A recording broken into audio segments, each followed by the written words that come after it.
कथा, पुरुषार्थ कथा, सुनो सुनो सिद्धार्थ कथा।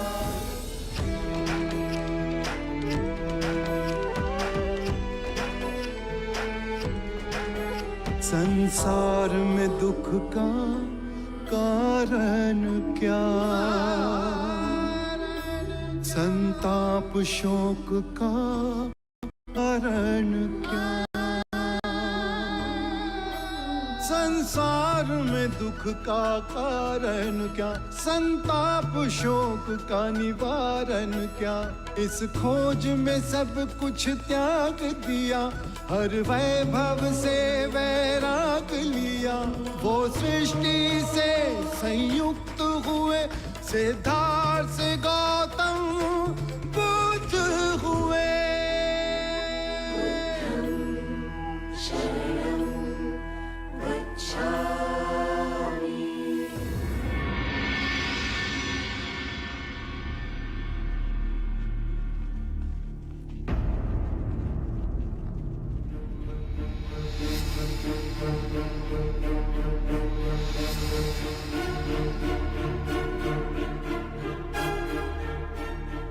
मगध के बलवान सैनिक आत्मसमर्पण कर रहे हैं।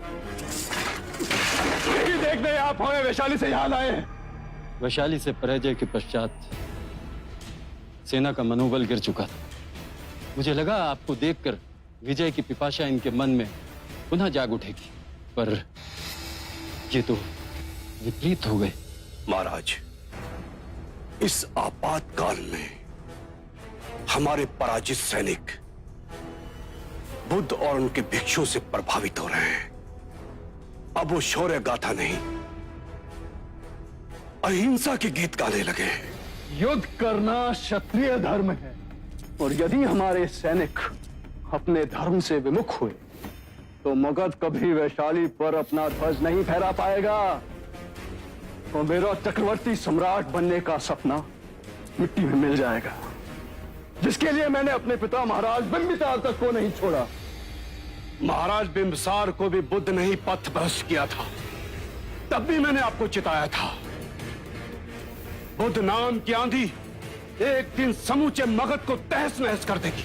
मैं चक्रवर्ती सम्राट बनूंगा। इस धरती पर आधिपत्य तो बनेगा, परंतु आपके मगध के हृदय में केवल राज करेगा बुद्ध। मैं कोई मनगढ़ंत बात नहीं कर रहा।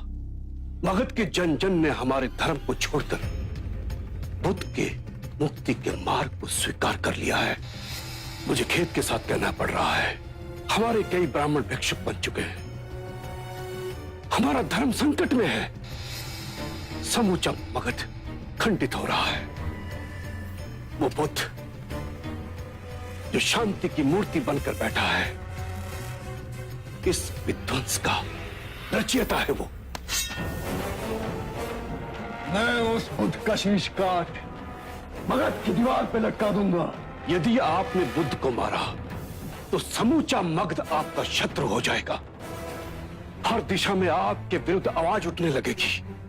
मगध के छोटे छोटे राज्य आपके विरुद्ध सर उठाने लगेंगे, और चक्रवर्ती सम्राट बनने का सपना आपका सदा सदा के लिए चूर हो जाएगा।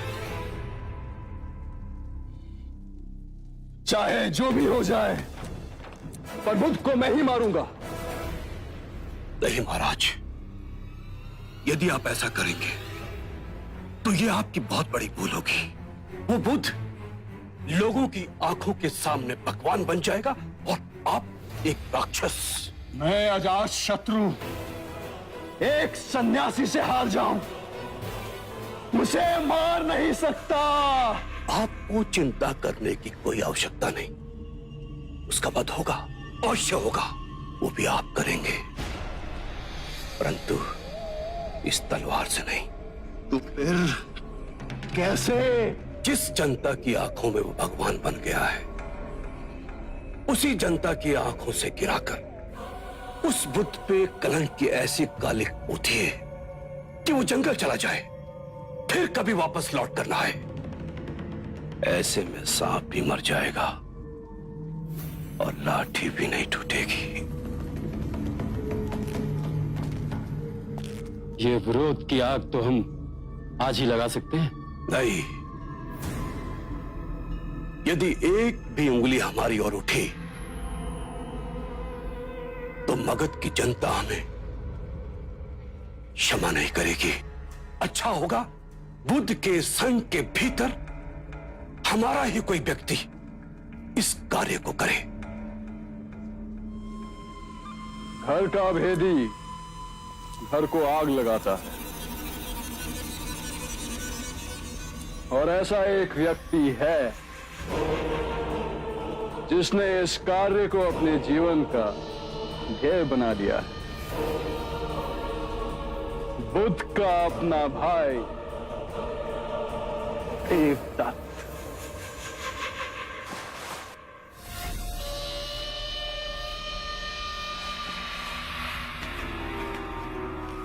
आओ मित्र,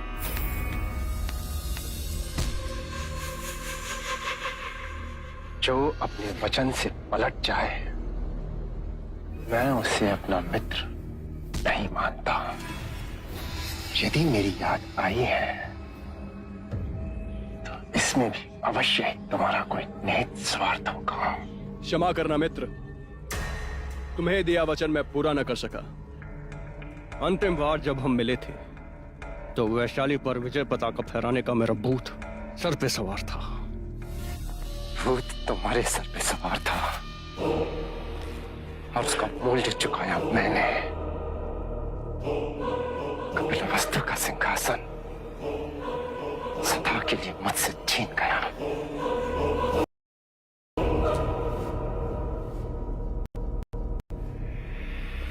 मित्र, जैसे ही मगध की सेना वैशाली से पराजय के दुख से उभरेगी, हम कपिलवस्तु का राज सिंहासन दिलाने तुम्हें अवश्य आएंगे। कोई आवश्यकता नहीं, अब इसकी कोई आवश्यकता नहीं है। जो अपने वचन से पलट जाए देवदत्त उससे दोबारा सहायता कभी नहीं देता। सहायता लोगे नहीं तो सहायता दोगे तो, और वो भी तब जब हम दोनों का शत्रु एक ही है, गौतम बुद्ध। राजनीतिक विवशताओं के कारण मैं उसे मार नहीं सकता।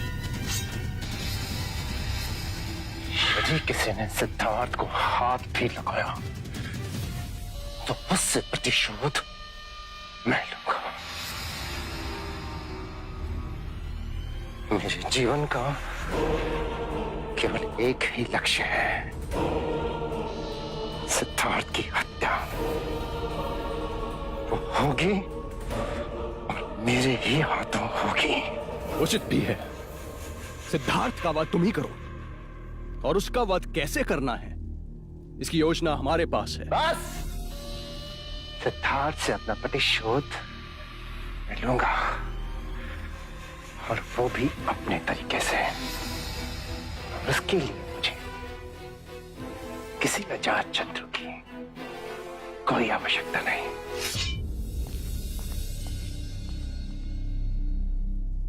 महाराज, इस देवदत्त को तो हम अपना मोहरा बनाकर खेलना चाहते थे। फिर चिंता कैसी? वो भले ही हमारा साथ न दे, पर कार्य तो हमारा ही करेगा। यशोधरा! यशो!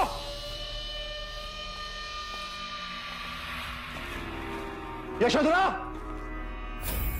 यशो! यशो!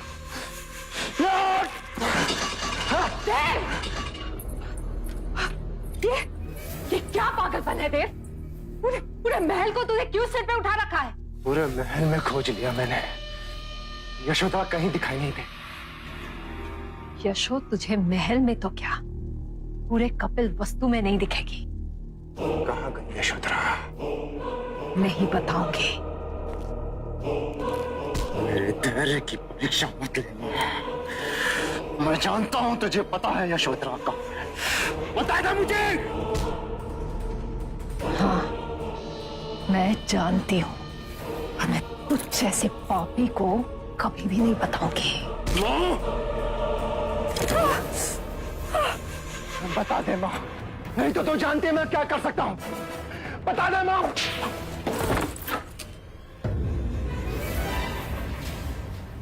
ये क्या कर रहे हैं आप? वही जो तेरे बचपन में करना चाहिए था। तेरी उद्दंडता इतनी बढ़ गई कि तूने अपनी मां पे हाथ उठाया। उठाना पड़ा, उठाना पड़ा। जानते हुए भी ये बताने रही है कि यशोधरा कहाँ है। तू जानती नहीं मां, यशोधरा के लिए मैं पूरे कपिल वस्तु को जला के खाक कर सकता हूं। खाक।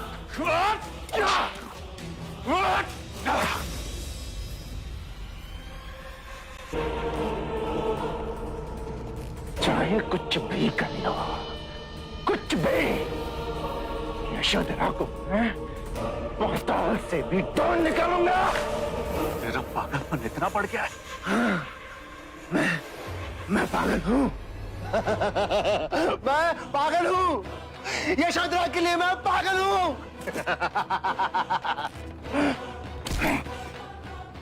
आखिरी बार कह रहा हूं, आखिरी बार ध्यान से सुनो। यशोधरा को मुझसे कोई नहीं छीन सकता, कोई नहीं छुपा सकता। और सिद्धार्थ को मुझसे कोई नहीं बचा सकता, कोई नहीं। देवदास, आर्या, अरे क्या हो गया? कोई है? राज को बुलाओ। क्या हो गया आपको? नहीं बता, वैद्य नहीं। अब तो चिता की अग्नि में मुझे शांति मिलेगी। ये आप क्या कह रहे हैं? ऐसा मत कहिए, आज ऐसा मत कहिए। जीवन जीने का क्या अर्थ? मतलब चाहे पुत्र अपने माता पिता पे हाथ उठा,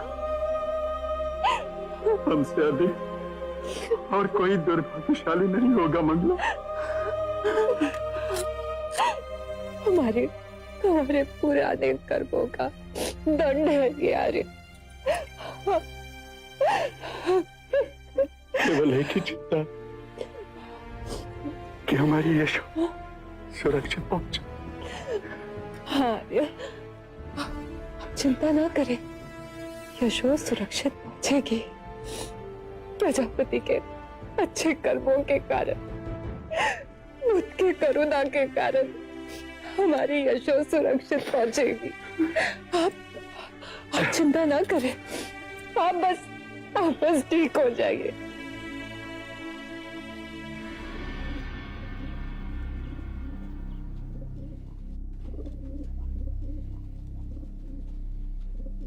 माँ, यदि इन्होंने मुझे भिक्षुनी की भिक्षा नहीं दी तो?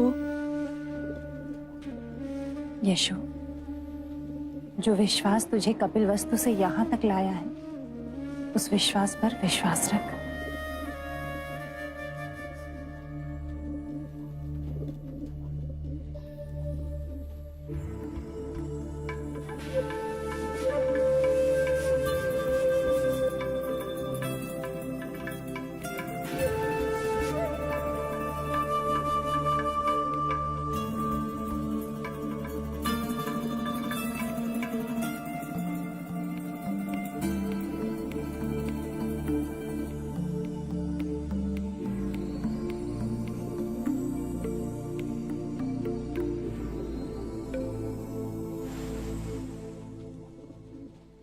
अपने अश्रु पहुंच लो यशोधरा।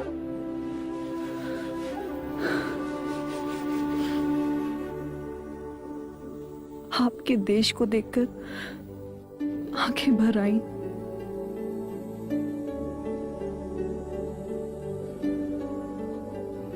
ये पुष्प स्वीकार कीजिए।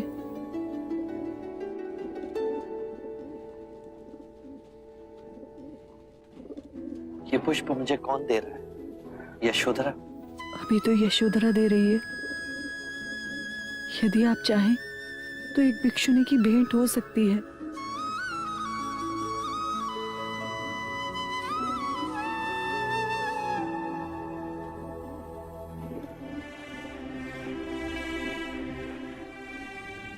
मुझे आपसे दीक्षा लेनी है।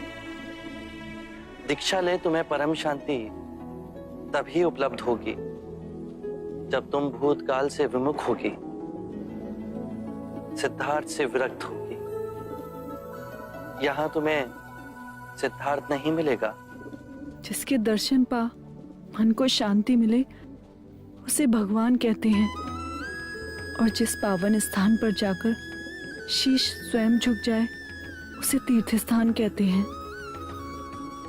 और जिस मनुष्य को देखकर परमात्मा का स्मरण हो उसे बुद्ध कहते हैं।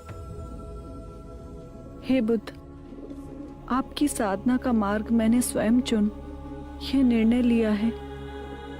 भूतकाल स्वप्न था, मेरा यथार्थ आज है, ये क्षण है। आपकी करुणा के उदाहरण ने मुझे बदल दिया। करुणा के द्वारा ही किसी भी जीव की पीड़ा समझी जा सकती है, उसके दुखों को दूर किया जा सकता है। तुम्हारे विचार उत्तम है। विचार जब तक कर्म न बने उनका कोई अर्थ नहीं है। ये आप ही के वचन है। आपने ये भी कहा था कि पढ़ लो, कह लो, किंतु वो जब तक आपके कृत्य में ना हो तब तक उनका कोई लाभ नहीं। तुम्हें दीक्षा मिलेगी। एक अंतिम इच्छा है, यदि आप पूर्ण करें तो मुझे दीक्षा आप दें। आप इन्हें दीक्षा के लिए तैयार करें। मैं स्वयं इन्हें दीक्षा दूंगा।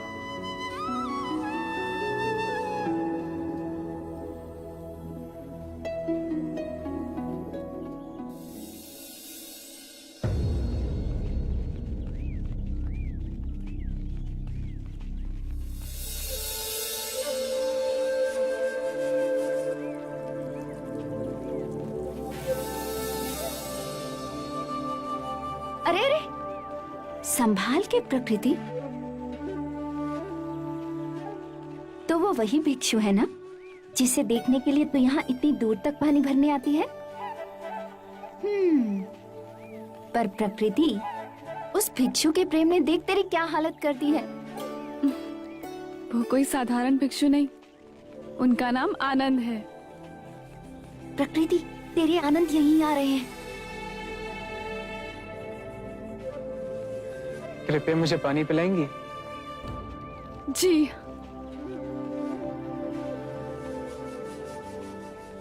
क्या हुआ, आप रुक क्यों गई? मैं नीचे जाती क्यों? मेरे हाथ का पानी अशुद्ध है। मैंने आपसे पानी मांगा, वर्ण या जाति नहीं पूछी। हम भिक्षु वर्ण का तिरस्कार करते हैं। हमारे शाक्यमुनि बुद्ध केवल मानवता और करुणा को मानते हैं। क्या ये संभव है? शाक्यमुनि का मार्ग सरल है, ना ही मंदिर और ना ही दर्शन। हमारी बुद्धि और मन ही हमारा मंदिर है, और करुणा ही दर्शन।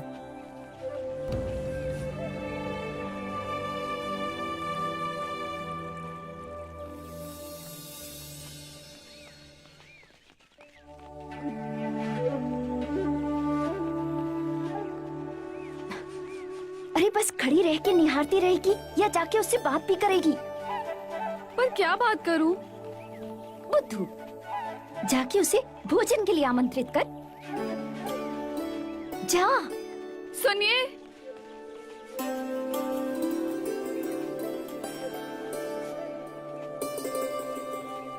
यदि आप वर्ण नहीं मानते तो क्या आप मेरे घर भोजन करने आएंगे?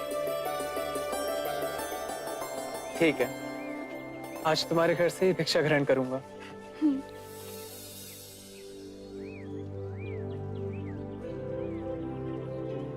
दाल?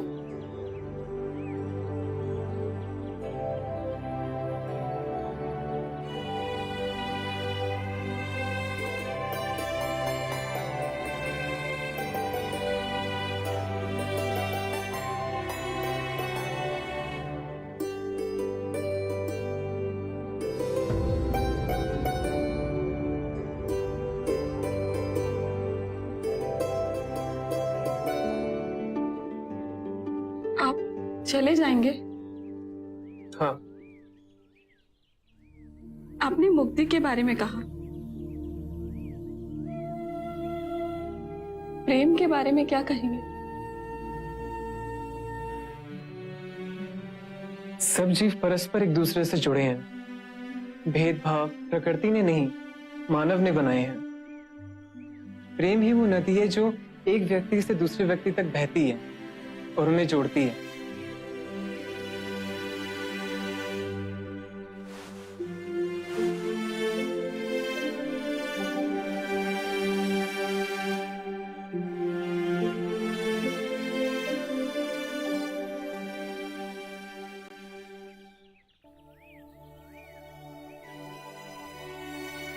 कब से देख रही हूँ, तुझे उस भिक्षु से लगाव तो नहीं हो गया ना? माँ, तुम्हें मेरे विवाह की बहुत चिंता रहती है ना? मैंने अपना वर चुन लिया है। मैं आनंद से ही विवाह करूंगी। बावरी हो गई है तू। वो भिक्षु है, उसने संसार त्याग दिया है। तो क्या हुआ, पुनः सांसारिक हो जाएंगे? ऐसा नहीं होता। तुम चाहो तो ऐसा हो सकता है माँ, ये संभव है। तुम जादू तो ना जानती हो ना? ऐसा कोई मंत्र फेरो कि वो मेरा हो जाए। ऐसा ना कर सको तो मेरा मरा मुंह देखो। प्रकृति, ये तो क्या कह रही है? ठीक है, तू ऐसा कर, उसे एक बार भोजन पे फिर बुला। मैं वशीकरण के दाने बना दूंगी, उसके भोजन में मिलाकर उसे खिला देना, और फिर जो मैं कहूं वही करना।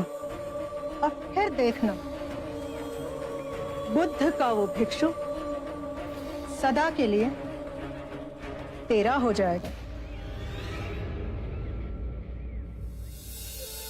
या भगवती भिक्षाम देहि।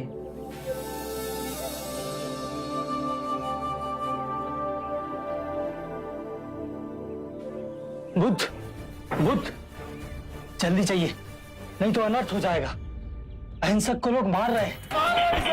मारो, मारो, मारो, मारो, मारो इसको,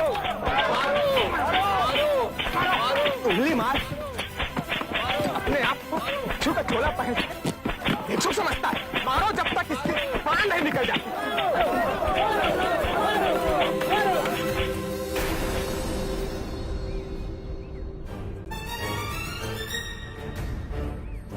बुद्ध, क्यों इस हत्यारे अंगुलीमाल की रक्षा कर रहे हो? कितने लोगों की जाने ली है इसने? अब ये अंगुलीमाल नहीं, इसका नाम अहिंसक है।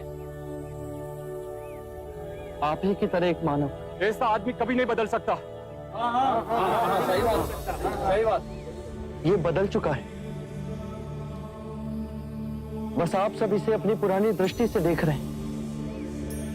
यदि ये अंगुलीमाल होता तो क्या आप में से किसी में भी इतना साहस या बल होता कि आप इसे एक उंगली भी लगा सकते? ये आपका वार खाता रहा, क्या इसने आप पर पलटकर वार किया?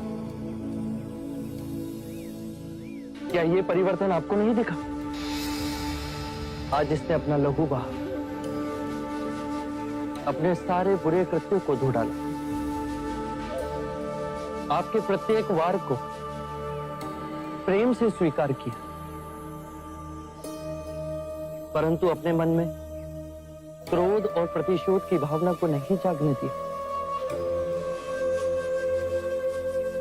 ये तो बदल गया, अब आप कब बदलोगे? ये परिवर्तन मैंने स्वयं देखा है बुद्ध। आप में से कौन ऐसा है जो दूसरों के दुख में दुखी हो, दूसरों की पीड़ा सहन ना हो तो उसे हर प्रकार की सहायता करे? ये इस भिक्षु ने किया है। पिछले सप्ताह एक व्यापारी अपनी पत्नी को लेकर जा रहा था। उसकी पत्नी प्रसव पीड़ा में व्याकुल थी। मैं भी दौड़ी दौड़ी गई थी। बस पुत्री, थोड़ी देर और, तुम साहस मत छोड़ना। बस थोड़ा सब्र कर।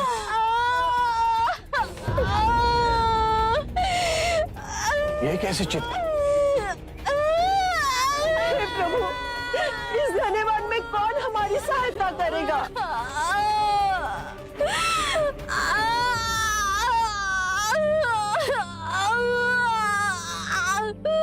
क्या हुआ बहन? इस स्त्री को प्रसव पीड़ा उठी है और इस घने वन में हम कुछ भी नहीं कर पा रहे। कब तक ये कष्ट भोगेगी? कहीं इसके और इसके बच्चे के प्राण न चले जाए। ऐसा नहीं होगा। मैं स्वयं अपने गुरु के पास जाऊंगा, वो अवश्य मार्ग बताएंगे। शीघ्र ही आइए। व्यथित हो अहिंसक मेरे समक्ष आए और मेरे पैरों में गिरकर रोने लगा। शक्यमुनि, एक स्त्री गहन प्रसव पीड़ा में, उन्हें कुछ हो गया तो आप ही कुछ ऐसा मार्ग बताइए जिससे मैं उन दोनों की रक्षा कर सकूं। दौड़ के जाओ और उससे कहो, बहन, जिस दिन से मेरा जन्म हुआ है मैंने जानबूझकर किसी भी प्राणी को कष्ट नहीं पहुंचाया, हानि नहीं पहुंचाई। मेरे सत्कर्म तुम्हारा सुरक्षा कवच बने, आपकी और आपके शिशु की रक्षा करें। ये तो झूठ होगा प्रभु।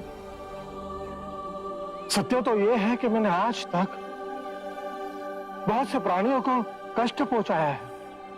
अगर मैंने ऐसा कहा तो वो माता और शिशु तुरंत ही प्राण त्याग देंगे। तो तुरंत जाओ और स्त्री से कहो कि जिस दिन से मेरा धर्म में पुनर्जन्म हुआ है उस दिन से मैंने किसी भी प्राणी को कष्ट नहीं पहुंचाया, हानि नहीं पहुंचाई। मेरे सत्कर्म आपका सुरक्षा कवच बने और आपकी और आपके शिशु की रक्षा करें। मेरे निम्न सत्कर्म उन्हें बचा लेंगे। अवश्य। ये तुम्हारी अपनी कमाई है, या तो इसे तुम स्वयं के लिए बचा के रखो या किसी पराये के लिए त्याग कर दो। अपने कमाए सत्कर्म को किसी पराये पर न्योछावर करने के लिए अहिंसक ने एक क्षण नहीं सोचा। धीरज, हे भगवान, सहायता कर हमारी। थोड़ी देर और बच्चा। बस पुत्री, हो गया। बहन, जिस क्षण से मैं भिक्षु बना उसके पश्चात मैंने कोई ऐसे कर्म नहीं किए जिससे कोई प्राणी को हानि पहुंचे या कोई कष्ट पहुंचे। मेरे सत्कर्म आपके लिए सुरक्षा कवच बने, आप दोनों की रक्षा करें।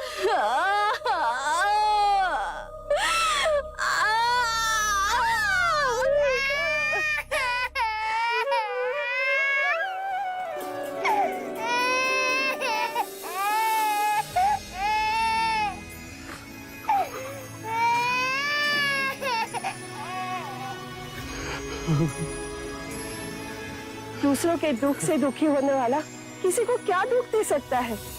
यदि ये मन का सच्चा न होता तो वो स्त्री कब के अपने प्राण त्याग चुकी होती। इन्हें मत रोकिए बुद्ध, मारने दीजिए। तब तक मारने दीजिए जब तक कि इनके मन का क्रोध शांत ना हो जाए। कर्म और गुणों के भंडार हो तुम। आज तुमने अपने नाम अहिंसक को पूर्ण रूप से जिया है। बुद्ध सत्य कह रहे हैं। अहिंसक बदल चुका है। हम सब गलत थे, हमें क्षमा कर दीजिए।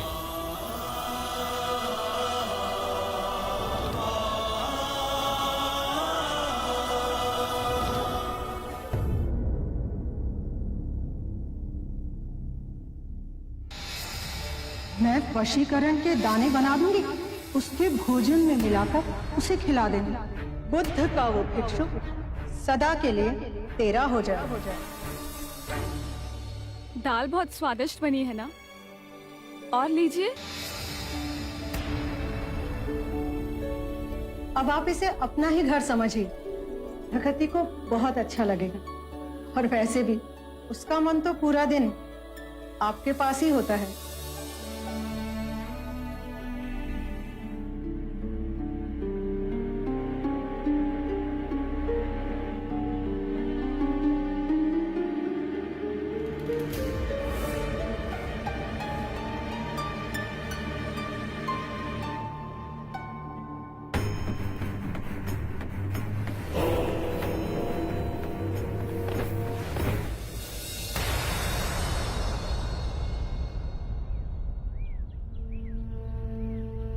सरीपुत्र,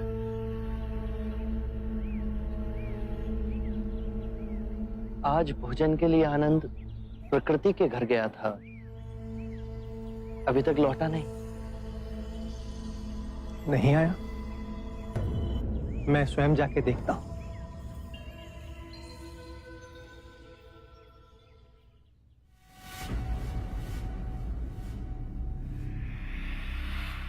ये ले, अब तू इससे गंधर्व विवाह कर ले, फिर ये भिक्षु संसारी हो जाएगा। और जल्दी कर, मेरे वशीकरण के दानों का प्रभाव रहते तू ये विवाह कर ले।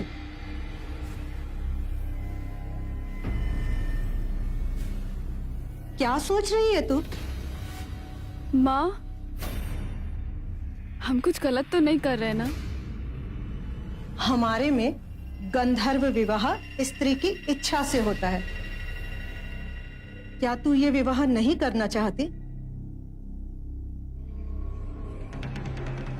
मैं तो आनंद के प्रेम में वशीभूत हूँ और मेरे जीवन में इनके सिवा और कोई नहीं।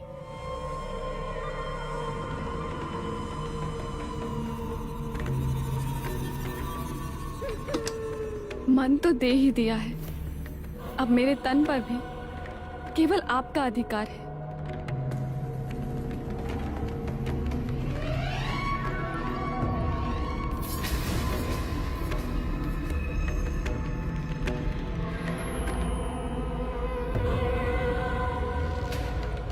मैंने मन से आपको अपना वर मान लिया है। अब हम गंधर्व विवाह कर सदा के लिए एक हो जाएंगे।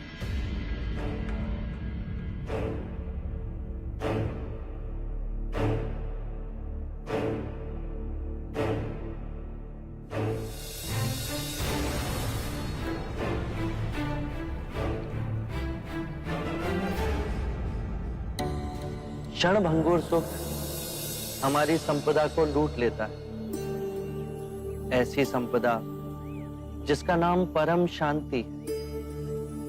एक बार ऐसे सुख का लालच मात्र भी हमारे मन में आया तो ये जड़ पकड़ लेता है। फिर हम दुख और सुख की नदी में तिनके की तरह बहने लगते हैं। यदि ऐसा क्षण आए तो क्या करना चाहिए बुद्ध? ऐसे समय में केवल अपनी सांसों पे ध्यान धरो। धीरे धीरे अपनी सांस अंदर लो, शांति से भर जाओ और फिर धीरे धीरे अपनी सांसों को छोड़ो परम शांति से।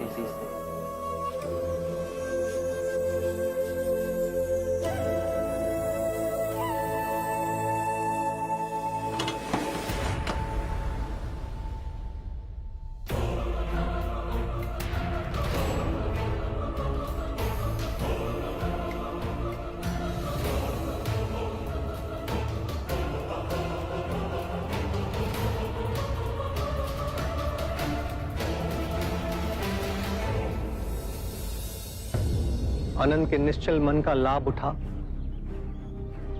इन दोनों मां बेटियों ने उनके साथ छल किया।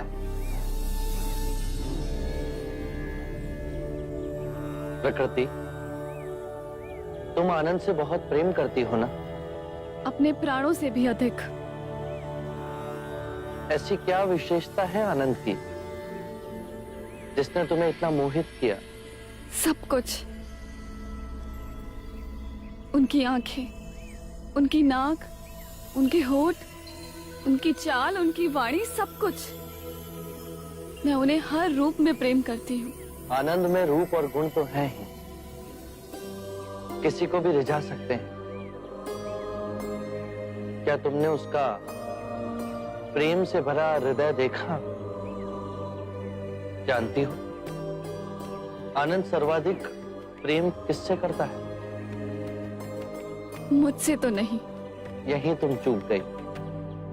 आनंद तुमसे भी प्रेम करता है, परंतु उसके प्रेम की व्याख्या वो नहीं जो तुम समझती हो। आनंद स्वतंत्र है, मुक्त है। उसका प्रेम बहुत गहरा है। वो समस्त मानव जाति से प्रेम करता है और ये चेष्टा करता है कि समस्त मानव उस प्रेम के मार्ग पर चल सकें। उसका प्रेम उसे जलाता या दुखाता नहीं है, जिस तरह तुम्हारा प्रेम तुम्हें जलाता है। यदि तुम आनंद से सच्चा प्रेम करती हो तो तुम समझोगी उसके प्रेम में कभी बाधक नहीं बनोगी, अपितु उसके प्रेम को ऊंचाइयों तक ले जाने की चेष्टा करोगी।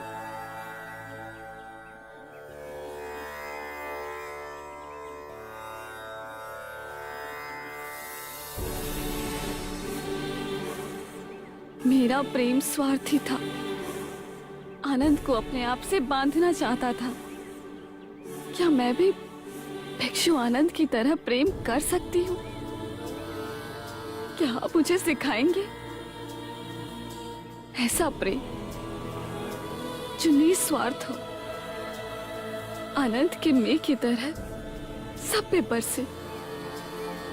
बुद्ध की शरण का आंचल इतना बड़ा है जिसमें मुझ जैसे गिरे लोग भी समा सकते हैं। मुझे क्षमा करें, अब से मैं भी मुक्ति के मार्ग पर चलूंगी।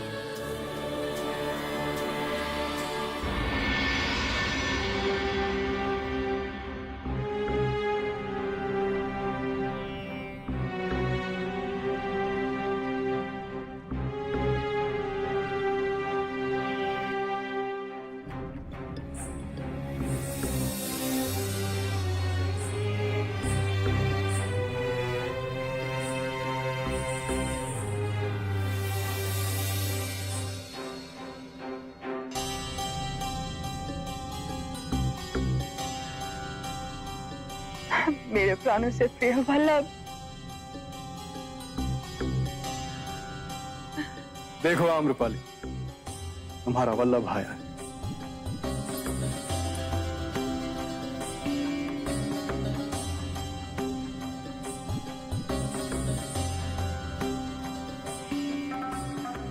वैशाली का परम शत्रु, आपकी लहू का प्यासा अजात शत्रु है।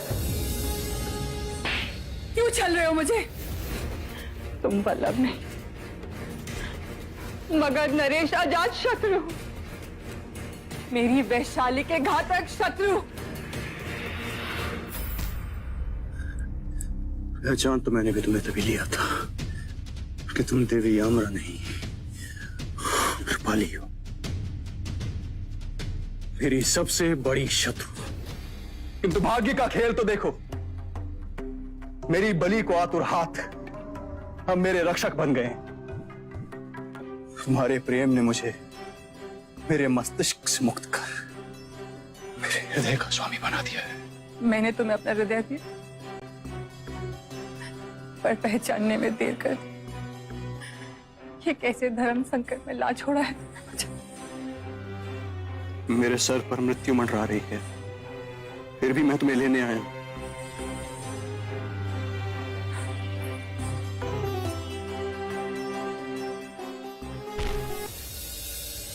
मैं महान योद्धा मगध नरेश अजात शत्रु तुमसे अपने प्रेम की भीख मांग रहा हूं।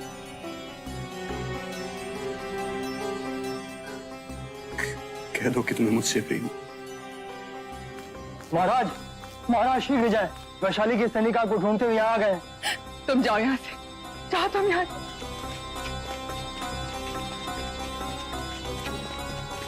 जाए महाराज, शीघ्र करें। हाँ, कह दो कि तुम्हें मुझसे प्रेम नहीं। जाओ यहाँ से तुम, इससे पहले कि कोई तुम्हें देख ले। आप इस प्रकार देवी आम्रपाली के कक्ष में प्रवेश नहीं कर सकते।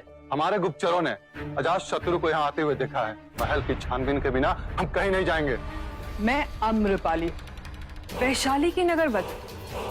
अगर मेरी आज्ञा के बिना आप मेरे कक्ष में आए तो सोच लीजिए, यदि अजात शत्रु आपको यहाँ ना मिला तो आप जो दंड भोगेंगे। इस समय हम आपके बात को मान लेते हैं, पर अजात शत्रु यहीं कहीं छुपा है।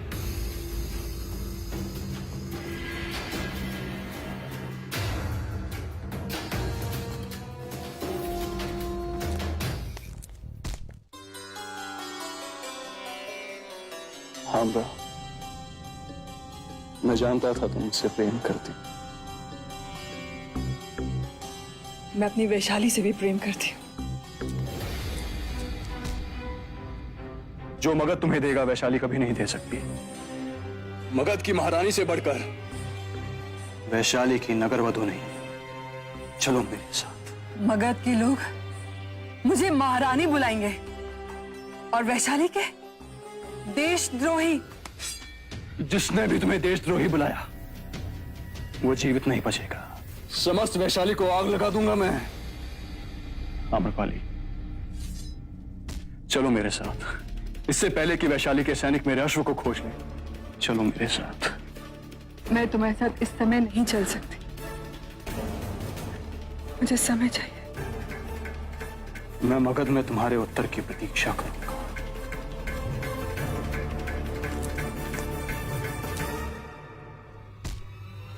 किंतु ज्ञात रहे कि जब मुझे तुमसे घृणा थी तब मैंने वैशाली पर आक्रमण किया। कहीं अब ऐसा ना हो कि तुम्हारा प्रेम मुझे वैशाली पर फिर आक्रमण करने को विवश न कर दे।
आरंभ हो गई निर्वाण प्रथा, सुनो सुनो ये बुद्ध कथा।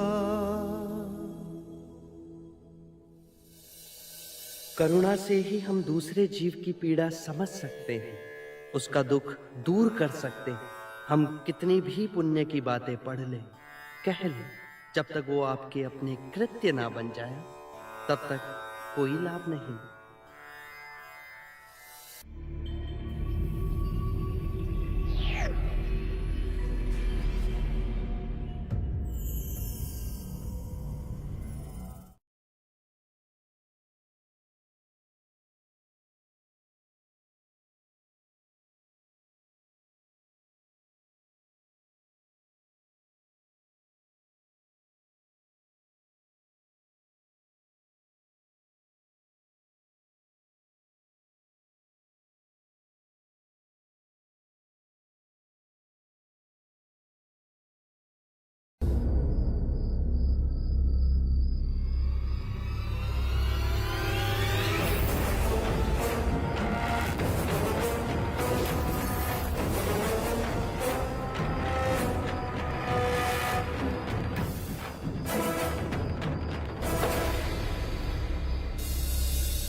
लो, आज मैं अपना क्षत्रिय धर्म